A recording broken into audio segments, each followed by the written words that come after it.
तो आदाब, नमस्कार, गुड इवनिंग, सत श्री अकाल। एक बार फिर आप तमाम लोगों का स्वागत है क्राइम तक की कहानी के इस एपिसोड में। उम्मीद है पूरी फैमिली अच्छी होगी, अपना और अपनों का ख्याल रख रही होगी। कायदे से आज जो कहानी है वो कहानी सुरीली होनी चाहिए, लेकिन अब मैं इतना सुरीला तो हूँ नहीं, तो जो चीज़ नहीं आती वो न करें, और इसीलिए फिर वैसे ही कहानी सुनाता हूँ आपको। हालांकि आखिर में इस कहानी के थोड़ा सा आपको बोर भी कर दूंगा। ये जो घर है, ये जो आप देख रहे हैं, इस घर के असली मालिक का नाम कुंजीलाल गांगुली है। कुंजीलाल गांगुली का ये घर, और इसी घर में कुंजीलाल गांगुली एक बड़े जाने माने अपने दौर के वकील हुआ करते थे। बंगाली थे, बंगाल में रहते थे, लेकिन फिर बाद में इस घर में इसलिए आए क्योंकि इस शहर के एक नामी हस्ती ने उन्हें अपना पर्सनल वकील मुकर्रर किया था, तो वो चले आए यहाँ पर। और यहीं पे फिर बाद में जो उनकी पत्नी थी, गृहिणी थी, अच्छे खासे ये लोग पैसे वाले थे, तो बाद में इस घर में 4 बच्चों ने जन्म लिया। और इनमें जो सबसे छोटा बच्चा था उसका नाम था आभास कुमार गांगुली। 4 अगस्त 1929 को आभास कुमार गांगुली का जन्म हुआ। और इसके बाद धीरे धीरे वक्त बीता। अब आप कहेंगे कि ये कुंजीलाल गांगुली कौन है, आभास कुमार गांगुली कौन है, तो चलिए आसान कर देते हैं। आप सब जानते हैं आभास कुमार गांगुली को, पर हो सकता है इस नाम से ना जानते हो। असल में हम सब के चहेते, हम सब जिन्हें आज भी सुनते हैं, किशोर कुमार, उनका असली नाम आभास कुमार गांगुली ही है, और उनके पिता का नाम कुंजीलाल गांगुली। और ये जो घर आप देख रहे हैं इस वक्त, इस कोठी का एक ज़माने में नाम हुआ करता था गौरी कुंज। इसी गौरी कुंज के इसी घर में आभास यानी कि किशोरदा का जन्म हुआ। और जो 4 बच्चों का जन्म हुआ उनमें किशोरदा के अलावा उनके बड़े भाई दादा मुनि अशोक कुमार, अनूप कुमार और उनकी एक और बहन, तो ये 4 बच्चे थे कुंजीलाल गांगुली के। वक्त बीतता गया। अब इस गौरी कुंज क्या हालत है वो आप देखिए। जिस जगह पर किशोर कुमार दोबारा आकर बसना चाहते थे, ज़िंदगी में एक अधूरी जो उनकी ख्वाहिश अधूरी रह गई, वो यही ख्वाहिश थी कि इसी गौरी कुंज में वो आकर और बाकी की अपनी ज़िंदगी बिताएं, सुकून के साथ अपने शहर, अपने खंडवा के लोगों के साथ जलेबी दूध खाकर। अफसोस उनकी आखिरी ख्वाहिश पूरी नहीं हुई, लेकिन आखिरी ख्वाहिश का अंजाम ये देखिए कि जिस जगह पर वो बाकी की ज़िंदगी बिताना चाहते थे, ये वही गौरी कुंज है। जो भी किशोरदा का फ़ैन है पूरी दुनिया में है, वो अगर एक बार इस घर में आते हैं, मुझे नहीं मालूम आप में से बहुत सारे लोगों ने देखा होगा, बहुत सारे लोग नहीं गए, तो मुझे लगता है अच्छा हुआ नहीं गए, क्योंकि वहाँ जाकर इस घर की जो हालत है वो आप देखते तो यकीनन आपकी आंखों से आंसू निकल जाते हैं। इसलिए कि एक ऐसे गुलकार, एक ऐसा फ़नकार जिसने पूरी दुनिया को अपने संगीत, अपनी आवाज़ से मंत्रमुग्ध किया, उस शख्स, उस हस्ती के घर की ये हालत है। हाल के वक्त में मैं खंडवा गया था। बचपन से तमन्ना थी कि एक बार खंडवा जाऊं और किशोरदा का घर देखूं और फिर उनकी समाधि पर जाऊं। बड़ी सारी तमन्नाएं थी। खंडवा रेलवे स्टेशन से मुश्किल से आधा किलोमीटर की दूरी पर बॉम्बे बाज़ार है, और उसी बॉम्बे बाज़ार सड़क बहुत ही संकरासा है, और सड़क के दोनों तरफ दुकानें हैं, और उन्हीं दुकानों के बीच में एक छोटा सा गेट है, और उस गेट के अंदर किशोरदा का ये घर है। सामने दूध जलेबी की दुकान है, जो किशोरदा की पसंदीदा दुकान थी, जिसको वो कभी भूले नहीं। तो इसी बॉम्बे बाज़ार में ये घर है। जब घर में दाखिल हुआ तो पहली बार जैसे ही मैंने कदम रखा, वो जो सारी सोच थी मेरी सब खत्म हो गई। मतलब उससे पहले धड़कते दिल के साथ मैं दाखिल हुआ था कि देखूंगा, उन यादों को समेटूंगा, अपने नज़रों में कैद करूंगा, अपने जहन में रखूंगा। लेकिन एक अजीब सी उदासी छा गई इस घर को देखकर, और मुझे लगता है कि अगर आप देखेंगे तो आपको भी यही होगा। इसीलिए मैंने खुद इसको पूरा शूट किया। सामने कुछ तस्वीरें हैं किशोरदा की, उनके मशहूर एक गाना अलविदा, उसकी लाइनें लिखी हुई हैं। कुछ किशोरदा की और तस्वीरें हैं। सब कुछ धूल मट्टी जाले उनके साथ छत ऐसे हैं जो कभी भी गिर जाएं। इस पूरे घर की देखभाल के लिए, इस गौरीकुंड के लिए सिर्फ एक शख्स हैं आप, और वही पुराने किशोर दा के, जिन्होंने किशोर दा को मतलब हमेशा सेवा की, सीता कुमार जी, सीताराम कुमार, सीतू बाबा भी कहते हैं उन्हें। अब शायद 80 पार कर चुके हैं। अकेले इस गौरीकुंड की देखभाल यही करते हैं। उनसे भी टकराया, मुलाकात हुई। इसी घर के एक जो दालान है उसी के किनारे एक टेबल है, बहुत पुराना सा टूटा फूटा, उसके ऊपर कुछ बर्तन पड़े हैं। वहाँ पे एक पुराना सा स्टोव है, और बस यही सीताराम की ज़िंदगी है।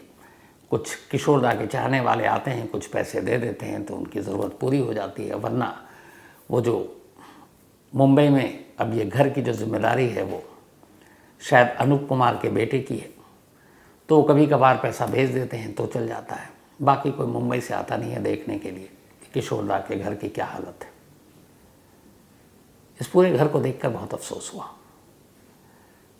ये वही खंडवा का घर है, और बहुत कोशिश की गई कि किशोर दा के इस घर को एक स्मारक बनाया जाए, एक निशानी, एक यादगार, क्योंकि दुनिया भर से लोग आते हैं। लेकिन अफसोस कुछ नहीं हुआ, न सरकार ने किया, न खुद किशोर दा के परिवार ने किया। और ये अब हालत ये है कि कुछ जगहों पर जब मैं गुजर रहा था तो सीता दा ने मुझे कहा कि उधर मत जाइए, कभी भी छत गिर सकती है, ये आलम है। मतलब रात को अकेले जाए तो शायद कोई डर जाए। बड़े बड़े जाले लटके हुए हैं, चूहे हैं, बाकी सारे जानवर हैं। और जिस कमरे में आखिरी बार 87 अक्टूबर का महीना, जब मुंबई में मौत के बाद किशोर दा के पार्थिव शरीर को लाया गया था इसी खंडवा के घर में, उस कमरे को खिड़की के बाहर से मैंने देखा। वो खिड़कियां भी वैसी, वो कमरा भी वैसे ही। मतलब अंदाज़ा नहीं लगा सकते कि किशोर दा के घर का ऐसा हश्र होगा। बड़ी उम्मीद लेकर गया था, तो मुझे लगा मैं ही क्यों देखूं, आप लोगों को भी दिखाऊं।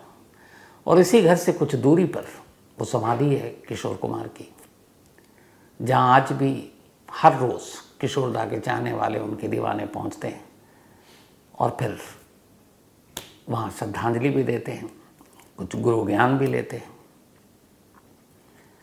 तो ये तो पूरी तस्वीर आपने देखी। अब किशोर दा के आखिरी वक्त, मौत और आखिरी अधूरी ख्वाहिश, और फिर खंडवा आने की, और खंडवा में अंतिम संस्कार क्यों, उसकी पूरी कहानी। तो जैसा मैंने बताया कि 4 अगस्त 1929 को किशोर दा का जन्म इसी घर में हुआ, खंडवा में हुआ। उसके बाद वो पढ़ने लिखने के लिए खंडवा से नज़दीक इंदौर पहुंच गए। इंदौर के क्रिश्चियन कॉलेज में वो ग्रेजुएशन की पढ़ाई कर रहे थे। बचपन से ही बड़े नटखट शरारती। तब तक उनके बड़े भाई दादा मुनि यानी अशोक कुमार मुंबई का रुख कर चुके थे, वो बड़े फिल्म स्टार बन चुके थे। लेकिन इन सब से कोई फ़र्क नहीं पड़ता था, किशोर दा अपनी ज़िंदगी में मस्त। और उसी क्रिश्चियन कॉलेज में जब वो पढ़ते थे और वहीं हॉस्टल में रहते थे, तो उसी के बराबर में एक बाबा की एक दुकान थी जो पोहा और जलेबी और ये सारी चीज़ें इंदौर इन सब में बड़ा फेमस है। तो वहीं कैंटीन में जाकर वो खाते थे और अपने दोस्तों को भी खिलाते थे, लेकिन उधारी में। अब वो उस वक्त 1 आना 2 आना ये कीमत हुआ करती थी, लेकिन उधारी इतनी हो गई कि एक वक्त में वो बढ़कर करीब 5 रुपया और 12 आने हो गया।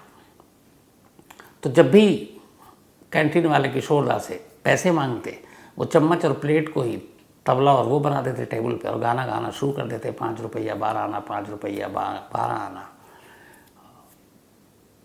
बाद में आपको याद होगा एक फिल्म में इस गाने का इस्तेमाल हुआ है, और ये हकीकत में ये इंसिडेंट था जिसके बाद किशोर दा को खुद पता था कि उनकी उधारी थी, और उन्होंने अपने एक फिल्म में, जिसमें वो एक एक्टर के तौर पर काम किया था, जिसमें मधुबाला हीरोइन थी, इस गाने का इस्तेमाल किया था। किशोर दा ने अपनी ज़िंदगी में 2 गानों का ऐसे इस्तेमाल किया, एक 5 रुपया 12 आना चूँकि उनका हकीकत में उधार था, और एक तोता मैना की कहानी जो मैंने आपको सुनाई थी बुरहानपुर में, वो भी उन्होंने बताया था कि एक तोता मैना की कहानी है। तो खैर इसके बाद कॉलेज से निकलते हैं, मुंबई जाते हैं, क्योंकि बड़े भाई वहीं थे। बट मुंबई में इतनी जल्दी काम आसानी से मिलता नहीं है, तो शुरू में उनको कोरस के तौर पर गाना पड़ा। मतलब उस वक्त के जो सिंगर थे उनके बीच में जो 10-20 लोग एक साथ अपनी आवाज़ देते, वो उस लाइन में खड़े होकर गाते। के.एल. सहगल के बहुत बड़े दीवाने थे। फिर धीरे धीरे किशोर दा को फिल्मों में काम मिला। उसके बाद उनकी आवाज़ हर तरफ छाई। फिर सदाबहार थे, हरफन मौला। फिर फिल्मों में एक्टिंग की, अदाकारी की, बेहतरीन कॉमेडी की, बहुत सारी फिल्में प्रोड्यूस की। Director, producer, script writer, comedian, singer, musician, मतलब हर चीज़, फिल्मों में जितनी चीज़ें थी उन्होंने सारी चीज़ें आजमा डाली। और धीरे धीरे एक वक्त में 70s और 80s में लीडिंग सिंगर थे वो। अभी तक रिकॉर्ड है कि 8 बार एक प्लेबैक सिंगर के तौर पर मेल उनको फिल्म फेयर अवार्ड मिला। 28 बार नॉमिनेट हुए थे, उनसे ज़्यादा आज तक कोई नॉमिनेट नहीं हुआ। 18-20 हज़ार से ज़्यादा गाने, जितने भी लैंग्वेज आपको जहन में हैं इंडिया के, वो सारे लैंग्वेज, सारी ज़ुबानों में उन्होंने गाना गाया। कई रिकॉर्ड हैं किशोर दा के नाम पर। अकेले सिर्फ राजेश खन्ना के लिए, कहते थे एक ज़माने में राजेश खन्ना और किशोर कुमार, मतलब राजेश खन्ना की आवाज़ ही किशोर कुमार थे। 245 सॉन्ग्स सिर्फ और सिर्फ राजेश खन्ना के लिए गाए थे किशोर कुमार ने। उसके बाद नंबर 2 पे 202 गाने जितेंद्र के लिए गाए, फिर 119 गाना देवानंद के लिए गाया और 131 गाना बिग बी यानी अमिताभ बच्चन के लिए गाया। सबसे ज़्यादा 687 डुएट, जो डुएट गाया उन्होंने आशा भोसले के साथ गाया, 687। आखिरी ये सब गाना वाना वो गाते रहे। इसके बाद किशोर दा की फिर लव स्टोरी भी चली। कुल 4 बार उन्हें मोहब्बत हुई, 4 शादी की उन्होंने। जो पहली शादी की थी उन्होंने रूमा गुहा से की थी। रूमा गुहा एक बंगाली एक्ट्रेस भी थी और सिंगर भी थी। तो रूमा गुहा से 1951 में उन्होंने शादी की, जिनसे अमित कुमार पैदा हुए, जो उनके बेटे हैं।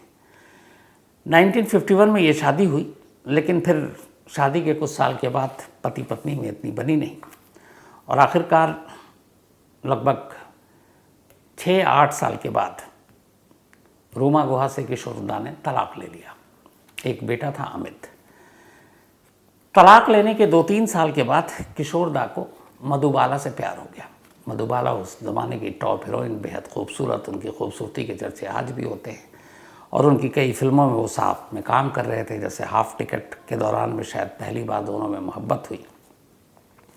तब मधुबाला 27 साल की थी, किशोर दा बहुत बड़े थे उनसे। लेकिन फिर इन दोनों ने शादी करने का फैसला किया, लेकिन किशोर दा और मधुबाला की शादी के लिए मधुबाला के परिवार वाले ख़िलाफ़ हो गए। पर परिवार के ख़िलाफ़ जाकर फिर ये भी हुआ कि कैसे करें, लेकिन दोनों में सहमति हुई और उन्होंने मधुबाला से शादी कर ली। लेकिन ये शादी भी बहुत ज़्यादा दिनों तक चली नहीं। उसकी वजह ये थी कि शादी के बाद मधुबाला बहुत बीमार थी। उनको जब लंदन ले गए किशोर कुमार, तो पता चला कि उनके दिल में सुराख, छेद है और डॉक्टरों ने कहा था कि 1-2 साल से ज़्यादा उम्र नहीं है। फिर किशोर दा मधुबाला को उनके घर छोड़ आए थे, क्योंकि वो बहुत बिजी थे, तो दिन भर देख रेख कर नहीं सकते थे। और आखिरकार सिर्फ 35 साल की उम्र में मधुबाला की मौत हो गई। तो इस तरीके से फिर जो शादीशुदा ज़िंदगी थी दूसरी, वो भी पूरी तरह से कामयाब नहीं हुई। मधुबाला की मौत के बाद बहुत दिनों तक किशोर दा अपने उस वक्त करियर में बिजी रहे, क्योंकि करियर बहुत उरूज पर था उनका। फिर 1976 में उन्होंने तीसरी शादी की, इस बार योगिता बाली से की। योगिता बाली के साथ शादी करने के बाद इनकी 1976 में ये शादी हुई थी, लेकिन ये शादी सिर्फ 2 साल तक चली और 1978 में दोनों अलग हो गए। और शादी के टूटने की वजह ये थी कि उस वक्त मिथुन चक्रवर्ती बहुत तेज़ी से छा रहे थे और फिर योगिता बाली और मिथुन चक्रवर्ती में प्यार हो गया और योगिता बाली ने मिथुन दा से शादी कर ली। तो ये तीसरी शादी जो है ये भी कामयाब नहीं रही। इसके बाद 1980 में 78 में योगिता बाली से डिवोर्स हुआ था। 1980 में किशोर दा लीना चंद्रवाकर से मिले और लीना चंद्रवाकर उनसे उम्र में बिल्कुल लगभग आधी होंगी। पर लीना चंद्रवाकर के साथ ये था कि वो एक विडो थी, विधवा थी, उनकी पति की डेथ हो गई थी। पर ये लोग मिले, दोनों में प्यार हो गया और फिर दोनों ने शादी कर ली। शादी के बाद पहली जो रूमा गुहा थी पत्नी, उनसे अमित कुमार पहला एक ही बेटा था। उसका जब उन्होंने चौथी शादी की तो लीना चंद्रवाकर से फिर एक बेटा होता जिसका नाम है सुमित। तो यही 2 बच्चे इन दोनों के साथ रहे। किशोर दा के बहुत सारे किस्से मशहूर हैं। एक मैंने आपको बताया कि कैसे 5 रुपया 12 आना गाना, जब इमरजेंसी लगी थी, इंदिरा गांधी प्राइम मिनिस्टर थी, तो उस इमरजेंसी के दौरान बहुत कुछ हुआ था। तो कहते हैं कि उस वक्त विद्याचरण शुक्ल थे INB minister, information and broadcasting minister. उन्होंने किशोर दा से गाना गाने के लिए कहा, लेकिन किशोर दा ने मना कर दिया। जिसके बाद किशोरदा को बैन कर दिया गया। ऑल इंडिया रेडियो और बाकी जगह पे उनके गाने बजते ही नहीं थे और ये बैन लंबा चला। जब इमरजेंसी ख़त्म हुई फिर बाद में सारी चीज़ें आई। एक उनकी कहानी बड़ी अजीब है, वो ये है कि एक किसी फिल्म के लिए साइन किया गया, डायरेक्टर ने उनको आधे पैसे दिए। अभी उन्होंने कहा पूरे, तो उसने कहा नहीं आधे ही देंगे। अभी ये सेट पर पहुंच गए शूटिंग के। जब शूटिंग शुरू, डायरेक्टर ने देखा किशोरदा चले आ रहे हैं और आधे चेहरे पे मेकअप, तो हैरान। उन्होंने बोला ये आधे चेहरे पे क्या मतलब? तो उन्होंने कहा आधा पैसा है तो आधा मेकअप होगा, पूरा पैसा होगा तो पूरा मेकअप होगा। डायरेक्टर समझ गया, फिर उसने पूरे पैसे दिए। अपने ज़माने के जाने माने बी आर चोपड़ा के साथ भी उनका एक बड़ा मशहूर किस्सा है। बी आर चोपड़ा एक बड़े डायरेक्टर थे, किशोरदा नए नए मुंबई पहुँचे थे, तो किसी फिल्म के लिए बात हो रही थी, तो बी आर चोपड़ा ने कई शर्तें रख दी किशोरदा के सामने। तो किशोरदा चूँकि बड़े मजाकिया थे, उन्होंने कहा कि ठीक है कोई बात नहीं, आज मेरा दिन नहीं है, आप शर्त रख रहे हो, जब मेरा दिन आएगा तब मैं भी शर्त रखूँगा। बात आई गई होगी, ज़माना बीत गया, किशोरदा बहुत बड़े सिंगर, साथ में एक्टर, अब गंवाना भी है। एक दिन बी आर चोपड़ा पहुँच गए, उन्होंने कहा किशोरदा को साइन करना है। किशोरदा ने कहा ठीक है, बाकी तो सब ठीक है, मेरी कुछ शर्तें हैं। अब वो उन्होंने कहा बताओ क्या शर्त है? तो उन्होंने कहा कि मुझे साइन करने के लिए या मुझसे साइन कराने के लिए आपको सफ़ेद धोती कुर्ता पहनना होगा, पैर में मोज़ा, जूता, पान खाना होगा और पान की लाट टपक रही हो, और फिर मेरे पास आए तब साइन करेंगे। बी आर चोपड़ा ना धोती पहनते थे ना पान खाते थे। बोले ये क्या है? बोले बस मेरी शर्त है, साइन कराना है। तो उन्होंने कहा ऐसी कैसी शर्त तुम रख रहे हो? कुछ और लोग बैठे हुए थे। तो किशोरदा ने कहा एक बार मैंने कहा था इनसे कि आज आपका वक्त है, आप शर्तें रख रहे हो, जब मेरा वक्त है तो मैं अपनी शर्त रखूँगा, इसलिए ये शर्त रख रहा हूँ। खैर वो बात में हंसी मजाक में ये सारी बात टल गई। किशोरदा की एक और भी किस्सा है कि वो हमेशा अपने घर के बाहर एक बोर्ड लगा कर रखते थे और उसमें लिखा होता था कि किशोर कुमार से सावधान। जैसे बहुत सारे लोग होते हैं ना घर के अंदर कि बेवेयर डॉग ये वो, लेकिन किशोरदा ऐसे रखते थे। तो बहुत सारे लोग इस पर हंसी भी उड़ाते थे। इसके अलावा किशोर कुमार की जो ज़िंदगी की आखिरी पलों की कहानी है, उस पर लीना चंद्रवाकर और उनके बेटे अमित ने कई जगह इंटरव्यू दिए और एक जगह भप्पी दा की भी पूरी कहानी है। वो अपने आप में बड़ी मार्मिक, और उसी में वो अधूरी ख्वाहिश और बाकी की उनकी चीज़ें हैं। ये बात है उस वक्त की जब भप्पी दा अपनी एक फिल्म वक्त की आवाज़ के लिए किशोरदा से गाना गा रहे थे। अच्छा, भप्पी लहरी और किशोरदा ये दोनों रिश्ते में, भप्पी दा भांजे लगते थे किशोरदा के। तो वो अपनी एक फिल्म थी उनकी वक्त की आवाज़, जिसमें मिथुन चक्रवर्ती और श्रीदेवी थी, तो उसी का एक गाना था। और ये गाना 12 अक्टूबर 1987 को महबूब स्टूडियो में रिकॉर्ड हो रहा था। किशोरदा रिकॉर्ड कर रहे थे। उसी रिकॉर्डिंग के दौरान किशोरदा ने अचानक कहा कि यार गवा लो, आज तबीयत ठीक नहीं है, कुछ गैस सा लग रहा है, दर्द हो रहा है, फिर पता नहीं कल गाऊँ ना गाऊँ। तो उन्होंने कहा कैसी बात कर रहे हैं आप? तो हंसी मजाक किया। उसके बाद किशोरदा ने वो गाना गाया, रिकॉर्डिंग हो गई और वो घर चले गए। अगले दिन 13 अक्टूबर की जो पूरी कहानी है वो इंटरव्यू है लीना चंद्रवाकर जी का, उनकी पत्नी का, उसके थ्रू है। 13 अक्टूबर 1987 यही वो तारीख थी जब किशोरदा की मौत हुई थी। और इत्तेफाक से 13 अक्टूबर किशोरदा के बड़े भाई अशोक कुमार जी का जन्मदिन होता है। और 13 अक्टूबर की सुबह किशोरदा अपने घर पे, 12 अक्टूबर को उन्होंने लास्ट रिकॉर्डिंग की है और उन्होंने भप्पी दा से कहा था कि ठीक है अब गाना रिकॉर्ड हो गया तो कल यानी 13 अक्टूबर को मैं छुट्टी लूँगी, मेरी हॉलीडे है, छुट्टी लूँगा। तो उन्होंने कहा ठीक है। अब वो 13 अक्टूबर की सुबह होती है। 13 अक्टूबर की सुबह किशोरदा घर में सो रहे थे। जब बहुत देर तक नहीं उठे तो लीना चंद्रवाकर जी को लगा कि इतना देर तक तो सोते नहीं। वो कमरे में गई, ध्यान से उन्होंने किशोरदा को देखना शुरू किया। वो अचानक उठ गए। उसके बाद कहते हैं कि डर गई थी क्या? उनको हमेशा मजाक की आदत थी, हर एक से मजाक करते थे। तो फिर वो हंसती हैं, फिर कहती हैं कि मैं ठीक हूँ और आज मेरी छुट्टी है, आज मेरा हॉलीडे है। तो इसके बाद कई लोग घर में आते हैं, मिलते हैं। फिर वो लीना चंद्रवाकर को कहते हैं कि आज शाम को हम दोनों पिक्चर देखेंगे, और वो पिक्चर का नाम भी बताते हैं, रिवर ऑफ नो रिटर्न। तो ये पिक्चर देखनी है। उन्होंने कहा ठीक है। उसके बाद खाना वाना खाकर शाम का वक्त है, ये अब शाम के वक्त किशोरदा अपने घर में कमरे के अंदर थे। अचानक कुछ फर्नीचर इधर उधर हटाने की आवाज़ आई। तो लीना चंद्रवाकर ने सुना तो लगा कि ये क्या हटा रहे हैं। वो दौड़कर कमरे में गई तो देखा कि किशोरदा नीचे ज़मीन पर गिरे हुए। उन्होंने उनको उठाया। किशोरदा ने कहा कि बड़ी कमज़ोरी सी लग रही है मुझे। तो लीना चंद्रवाकर ने कहा कि मैं भी डॉक्टर को बुलाता हूँ, फ़ोन करती हूँ। तो फ़ौरन एकदम ज़ोर से बोलते, अरे नहीं बिल्कुल डॉक्टर को मत बुलाना, मुझे हार्ट अटैक हो जाएगा। किशोरदा के मुंह से निकला हुआ ये लास्ट शब्द यही था कि डॉक्टर को मत बुलाना, मुझे हार्ट अटैक हो जाएगा। और इसके बाद किशोरदा की डेथ हो गई। उनकी मौत दिल का दौरा पड़ने से हुई थी। और आखिरी लाइन वो कई बार ये मजाक में बोलते थे, डॉक्टर को मत बुलाओ, मुझे हार्ट अटैक हो जाएगा। और आखिरी लाइन भी यही थी कि मुझे हार्ट अटैक हो जाएगा। किशोरदा ने जो आखिरी गाना गाया था वक्त की आवाज़ के लिए, 6 गाना गाने थे, लेकिन वो 3 ही रिकॉर्ड कर पाए थे। बाकी के 3 गाने सुदेश भोसले जो आवाज़ निकालते हैं सबकी बहुत अच्छी, उनसे गवाया गया। और वो आखिरी गाना जो उन्होंने रिकॉर्ड किया था वो गुरु गुरु उसके बोल थे, जो मिथुन चक्रवर्ती और श्रीदेवी पर फिल्माया गया था।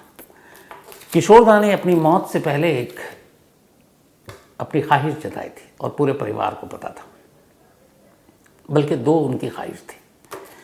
किशोरदा ने 1987 में सीताराम को खंडवा में ये कहा था कि ज़रा तुम घर की साफ़ सफाई कराओ। तब तक घर साफ़ सुथरा रहता था कि किशोरदा बीच में जब मन करता था खंडवा पहुंच जाते थे, ख़ासतौर पर दूध जलेबी खाने के लिए रामलाल जी की दुकान की। तो उन्होंने सीताराम से कहा कि तुम घर की साफ़ सफाई कराओ, क्योंकि घर में कोई रहता नहीं था। सीताराम की देखभाल करते थे। सीताराम ने बड़ी चंपी भी की है, मालिश भी की है, खुद बता रहे थे वो। तो उनका ये था कि दिवाली में 1987 में, पता नहीं अक्टूबर नवंबर के महीने में शायद दिवाली थी, कि दिवाली से अब खंडवा में ये आके रहूँगा, रिटायरमेंट की ज़िंदगी। क्योंकि वो अब फिल्म इंडस्ट्री से बड़े नाराज़ हो गए थे। 86-87 के आसपास की बात है। उन्होंने कहा अब मुझे गाना वाना नहीं गाना, अब आजकल के ना अच्छे म्यूज़िक डायरेक्टर हैं ना ये है, और अब फिल्में गाने उसके बोल ये सब कहीं और जा रहे हैं। तो बड़ा उनका दिल खट्टा हो चुका था। तो उन्होंने कहा था अब बस बहुत हो गया, अब मुझे मुंबई में मन भी नहीं लगता है और अब ये गाना वाना नहीं गाऊंगा। तो उन्होंने कहा अब रिटायरमेंट की ज़िंदगी सुकून से खंडवा में चल कर जाएंगे, खंडवा में रहेंगे, दूध जलेबी खाएंगे। यही उनकी लाइनें हुआ करती थी। तो सीताराम से उन्होंने कहा साफ़ सफाई करो, अब मैं आ रहा हूँ। और इत्तेफाक से वो दिवाली में जाते, उससे पहले 13 अक्टूबर 1987 को मुंबई में उनकी मौत हो गई। लेकिन उन्होंने मौत से पहले कह रखा था हर एक से कि अगर मैं मर जाऊँ तो मेरा अंतिम संस्कार मेरे खंडवा में करना। इसके बाद फिर उनके पार्थिव शरीर को खंडवा लाया गया। खंडवा में तमाम मुंबई के सिख दिग्गज पहुँचे, लेकिन पूरा खंडवा उमड़ पड़ा। इसी गौरी कुंज के घर से उनकी आखिरी सफ़र शुरू हुआ। और खंडवा में जिस जिस जगह से उनकी जो आखिरी सफ़र, ये जो शव यात्रा गुजरी, लोगों की भीड़ उमड़ी हुई थी। खंडवा अपने हीरो को विदा कर रहा था और उसके बाद वही अंतिम संस्कार हुआ। और यही किशोरदा की समाधि है, जहाँ आज भी जितने भी सिंगर हैं जो किशोरदा के चाहने वाले हैं वो वहाँ पहुँचते हैं। समाधि तो फिर भी ठीक ठाक हाल में है, लेकिन उस गौरी कुंज जहाँ मुंबई में मौत के बाद उनके पार्थिव शरीर को लाकर रखा गया, उस घर की हालत आपके सामने है। आज भी खंडवा में 4 अगस्त चूँकि किशोरदा का जन्मदिन है, तो पूरे खंडवा में उस दिन चाहे वो ठेले वाले पे कुछ बेचने वाला हो या कोई और हो दुकानदार, किशोरदा के गाना ज़रूर बजाएंगे। गोलगप्पे वाला भी हो तो वो अपना कुछ रख के और किशोरदा के गाना बजाएगा। आज भी एक रिवायत है कि अगर कोई बाहर से खंडवा पहुंचता और किशोरदा के घर, तो वहाँ किशोरदा के आपको 2 लाइन गुनगुनाने हैं। यहाँ तक कि किशोरदा की आप समाधि पर जाएंगे तो आपको किशोरदा का कोई भी गाना जो आपको पसंद है, आपको 2 लाइन गाना ही गाना है। और उससे मैं भी अछूता नहीं रहा। जब मैं वहाँ पहुँचा तो मुझसे भी यही कहा गया। मैंने गाया। और हमारे जय नागड़ा जी हैं जो वहाँ पर, जय नागड़ा जी बहुत बड़े सीनियर जर्नलिस्ट हैं, उन्होंने बहुत सारी तस्वीरें उस दौर की किशोरदा की दी थी, जो मैं आपको लगातार ये सब दिखा रहा हूँ। ये उन्हीं की वजह से। और वो बहुत बार मिले, बड़े लकी थे उस वक्त, बहुत सारे शोज़ में उनके साथ रहे। और खंडवा के लोगों के लिए इतना प्यार था कि किशोर कुमार ने आखिरी अपना जो एक स्टेज शो किया था खंडवा में ही किया था। और उनके दोस्ती ऐसे से थी, उनके घर के सामने एक रंगरेज था जो कपड़ा रंगने वाला होता है, उसका पता नहीं मुस्तकीम या क्या नाम था, तो कपड़ा रंगता था। तो वो स्टेज पे चढ़ के पब्लिक सामने खड़ी हुई है कि आप किशोर दा गाना गाएंगे अपने शहर के, या किशोर दा भी खूब दिल से गाते थे वहाँ पर। तो तब तक पता नहीं अचानक माइक पर आकर रुक गए। अब लोगों ने कहा क्या हुआ क्या हुआ, तो चारों तरफ देख रहे हैं, कह रहे वो मेरा दोस्त तो आया नहीं, कपड़ा रंगने वाला दोस्त। अब सब ने कहा कहाँ है भाई, तो उन्होंने कहा ना अच्छा वो नटखट वैसी, उन्होंने कहा जब तक वो यहाँ नहीं आएगा मैं गाऊंगा ही नहीं। अब लोग भागे, भैया उनको पता है किशोर दा का मूड कैसा है। अब वो पहुँचे मार्केट, देखा वो रंगरेज भाई अपना कपड़े रंग रहा है, हाथ पैर रंगे हुए हैं, कपड़े उसके खुद रंग गए हैं रंगते रंगते। तो उसने पूछा क्या हुआ, उसने कह रहे वो किशोर दा वहाँ पे माइक पकड़ के खड़े हुए हैं, पब्लिक बैठी हुई इंतज़ार कर रही है, वो कह रहे हैं गाऊंगा नहीं जब तक तू नहीं आएगा। पकड़ के बोले कि नहीं, वो कह रहा मैं तो कपड़े रंग रहा। बोला भैया तू जिस हालत में है चल। उसको पकड़ कर उठा कर ले गए, दिखाया किशोर दा, उसका हाथ पकड़ के स्टेज पर लाए और पहला गाना उसका हाथ पकड़ कर गाया, उसी हाल में जिस हाल में वो आया था। तो ये उनकी खंडवा वालों के लिए दोस्ती थी। तो उसी खंडवा में जब मैं पहुंचा तो उनकी जो फरमाइश थी, खंडवा की जो परंपरा है कि आप किशोर दा के घर आए या फिर समाधि पर जाए तो आपको 2 लाइन तो गुनगुनाना पड़ेगा, चाहे आप में सुर हो बेसुरे हो, कोई फ़र्क नहीं पड़ता। तो मैंने भी कोशिश की, उसके साथ आपको छोड़ कर जा रहा हूँ। लेकिन उससे पहले मुझे लगता है कि ये जो गौरी कुंज है और जिस हाल में है, बहुत सारे लोग वहाँ की कोशिश कर रहे हैं, जिसमें जय नागता देवी और भी लोग हैं। मतलब एक इतनी महान हस्ती के इस निशानी को एक म्यूज़ियम, एक स्मारक के तौर पर बनाने में कितना खर्चा आता है। वैसे तो सरकार बड़े बड़े हम लोग दावे करते हैं, नारे लगाते हैं कलाकारों के लिए सब कुछ, लेकिन एक तो किशोर दा का कद, कितने बड़े सिंगर, और ये हालत।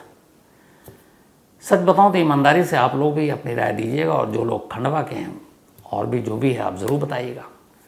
तो कहानी में इतना ही, मुलाकात तो होगी कल रात 9 बजे, लेकिन जाते जाते आपको जो परंपरा है खंडवा की, उसी परंपरा के साथ अपनी इस 2 लाइन के साथ आपको छोड़े जा रहा हूँ। Thank you very much.